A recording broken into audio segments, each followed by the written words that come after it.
Hari ini kita mau lihat satu tempat di Garut, Jawa Barat, namanya Banyuresmi. Dari sumber-sumber yang Anda kumpulkan ini, kayaknya tempat ini punya dua sisi menarik ya. Ada alamnya yang, lagi dipercantik, tapi juga ada cerita orang-orangnya, budayanya, sejarahnya gitu. Oke deh, mari kita bedah bareng-bareng. Jadi misi kita kali ini, kita coba gali inti sarinya Banyuresmi ini ya.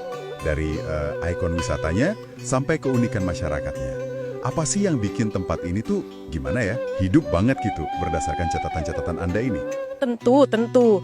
Fokus kita nanti bakal lihat gimana geografi, terus sejarah masa lalunya, sama tradisi lokalnya itu saling kait-mengkait ya.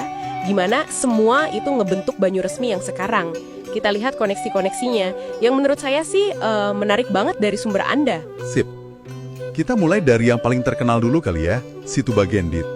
Danau ini kan legendanya udah kemana-mana ya, si Nyai Bagendit itu. Udah kayak cerita wajib lah.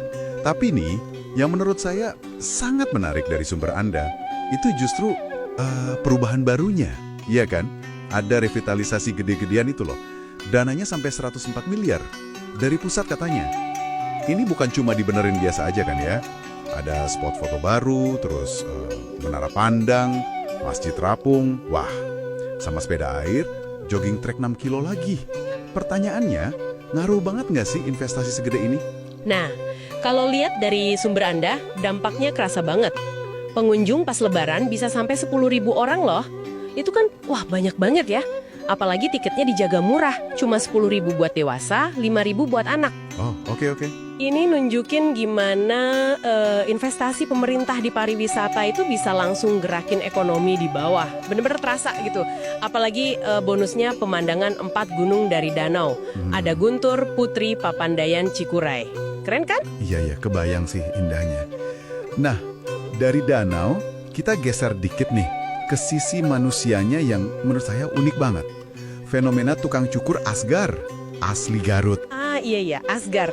Berawal dari satu kampung ya, Bantarjati, dari tahun 1937 katanya, terus nyebar kemana-mana. Jadi kayak brand gitu ya. Kok bisa ya sampai jadi identitas gitu? Gimana ceritanya tuh? Yang menarik di sini tuh, ini bukan sekedar kerjaan cari duit gitu loh. Catatan Anda kan bilang ini udah jadi tradisi kampung.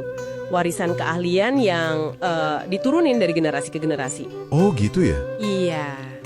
Dan yang penting, ini beneran ngangkat kesejahteraan sama status sosial mereka. Ini contoh bagus dari apa yang disebut ethnopreneurship. Jadi, gimana keterampilan lokal itu jadi kebanggaan sekaligus bikin ekonomi stabil. Potensi buat wisata pengalaman kayak belajar nyukur gaya Asgar gitu, kayaknya belum banyak diangkat ya menurut sumber itu. Sayang sih. Wah, menarik banget ya soal Asgar ini. Nah, selain budaya yang hidup ini, ternyata ada lapisan sejarah perlawanan juga ya yang mungkin nggak semua orang ngeh. Sumber Anda nyebut peristiwa Cimareme tahun 1919. Betul, perlawanan ke Belanda. Iya, dipimpin KH Hasan Arif. Gara-gara aturan padi yang gimana ya, semena-mena gitu ya. Sampai beliau gugur. Makamnya juga ada di sana katanya. Gimana tuh signifikansinya sekarang? Nah, peristiwa Cimareme ini sebetulnya penting banget. Ini bagian dari cerita perlawanan lokal kita. Tapi ya itu, sering nggak masuk buku sejarah umum kan? Iya juga ya. Justru ini potensi besar buat wisata sejarah atau warisan budaya. Biar orang tahu gitu. Dan yang lebih menarik lagi, di daerah situ juga ada situs Pasir Lulumpang. Ini situs megalitikum, peninggalan zaman batu.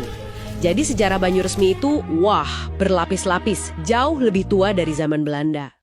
Wow, ada situs megalitikum juga? Keren. Nah, ngomong-ngomong soal yang baru-baru nih, ada juga ya inisiatif kayak Arpika Ramen and Villa di Cimareme itu? Iya, saya baca juga itu. Mereka gabungin rekreasi modern ya, ada kolam renang, jualan ramen, glamping segala.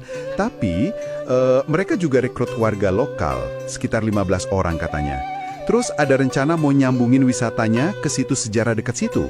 Nah, ini contoh bagus. Diversifikasi pariwisata, tapi dari swasta. Mereka nggak cuma ngandelin yang udah ada, tapi bikin sesuatu yang baru, plus ngasih dampak ekonomi langsung ke warga. Betul. Di sisi lain, sumber Anda juga nyinggung potensi lain kan? Kayak situ Rancakukuk. Katanya sih danau indah, tapi belum terkelola baik. Ini nunjukin masih ada PR lah ya, masih ada peluang buat pengembangan ke depan. Mungkin bisa belajar dari suksesnya Bagendit tadi. Jelas. Tapi ya semua pengembangan ini kan pasti butuh akses yang bagus ya. Sumber Anda nyebut ada perbaikan jalan, kayak ruas Banyuresmi, Rancakukuk itu. Terus ada juga pembangunan jantung desa, jembatan gantung. Nah, itu dia kuncinya, aksesibilitas.